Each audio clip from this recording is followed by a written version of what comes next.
வணக்கம். Jayanthi tips and videos. இன்றைக்கி அபிராமி அந்தாதி தொடர்ச்சி பார்ப்போம். 6வது பாடல். பெறக்கரிய கீர்த்திகளை பெற சென்னியது உன் பொன் திருவடி தாமரை சிந்தையுள்ளே மன்னியது உன் திருமந்திரம் சிந்தூர வண்ணப் பெண்ணே முன்னிய நின் அடியாருடன் கூடி முறையே பண்ணியது என்றும் முந்தன் பரமாகம பத்ததியே. செம்மையான திருமேனியை உடைய அபிராமி தாயே, என்றும் என் தலைமேல் இருக்கக்கூடியது நின் அழகிய திருவடியே, என்றும் என் சிந்தையில் நிலை பெற்று இருக்கக்கூடியது நின் திருமந்திரமே. செந்தூர நிறமுடைய அழகிய தேவி, நான் இனி என்றும் கலந்திருப்பது நின்னையே, மறவாது அடியார்களையே நான் தினந்தோறும் பாராயணம் செய்வது உன்னுடைய மேலான ஆகம நெறிகளையே. 7வது பாடல்.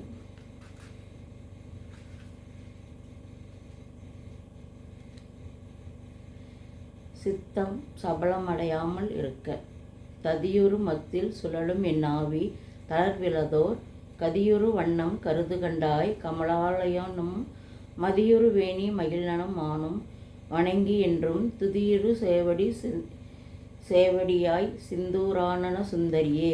தாமரை மலரில் உதித்தவனும் கலைமகளின் கொழுந்தனும் ஆகிய பிரம்மனும் திருமாலும் வணங்கி போற்ற சிவந்த பாதங்களை உடைய செந்தூர திலகம் கொண்டு விளங்கும் பேரழகானவளே, தயிரினை கடையும் மத்து போன்ற உலகில் பிறப்பு இறப்பு என்று சுழன்று வருந்தாமல் என் உயிர் நல்லதோர் மோட்சகதியை அடைய அருள் புரிவாயாக. 8வது பாடல்.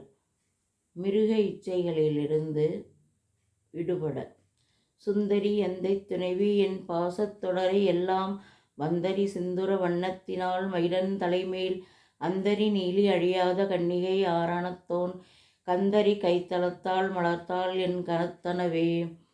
என் அபிராமி அன்னையே, பேரழகானவளே, அவள் என் தந்தை சிவபெருமானின் துணைவி, என்னுடைய அகம்புறம் ஆகிய அனைத்து பந்த பாசங்களையும் போக்கக்கூடியவள், செந்தூர திருமேனியாள். அன்று ஒரு நாள் மகிழன் தலைமேல் நின்று அவனை வதம் செய்தவள், அகந்தையை அழிப்பவள், நீல நிறமுடைய நீலி என்னும் கன்னி ஆனவள், தன்னுடைய கையில் பிரம்ம கபாலத்தை கொண்டிருப்பவள். அவளுடைய மலர்த்தாமரைகளை என்றும் என் கருத்தில் வைத்து கொள்வேன். பசிப்பினி போக்க. 9வது பாடல். கருத்தன எந்தைதன் கண்ணன வண்ண கனக வெற்பில் பெருத்தன பாலழும் பிள்ளைக்கு நல்கின பேரல்கூழ் திருத்தன பாரமும் ஆரமும் செங்கைச் சிலையும் அம்பும் முருத்தன மூரலும் நீயும் அம்மே முன்வந்து நிற்கவே. அம்மே வந்தென் முன் நிற்கவே. அபிராமித்தாயே, என் தந்தை சிவபெருமான் கருத்தின் கண்ணிலும் நின்று விளங்கக்கூடிய பொன்மழை என நிற்கும் நின் முளையே ஆகும். அம்முளையே நீ உயிர்களிடத்தில் காட்டும் பரிவை காட்டுகிறது. அமுத பிள்ளையாகிய ஞான சம்பந்தருக்கு பால் நல்கியதும் இப்படிப்பட்ட அருள்மிக்க கனமான கொங்கைகளையும் அதன் விளங்கக்கூடிய ஆரமும் சிவந்த கைகளும் விளங்கும் வில்லும் அன்பும் நின்னுடைய சிவந்த இதழ் நகையும் என் முன் காட்சியளிக்க வேண்டுகிறேன்.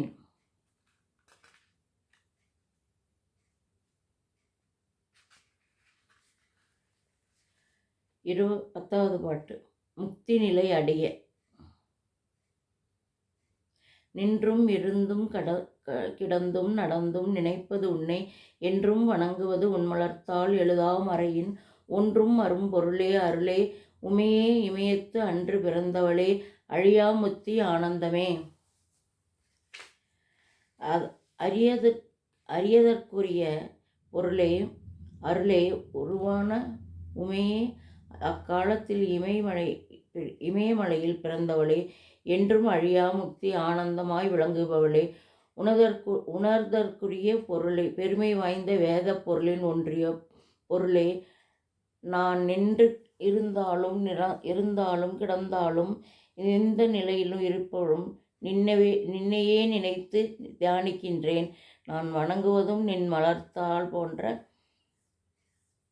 போன்ற நின் பாதங்களையே ஆகும். வணக்கம்.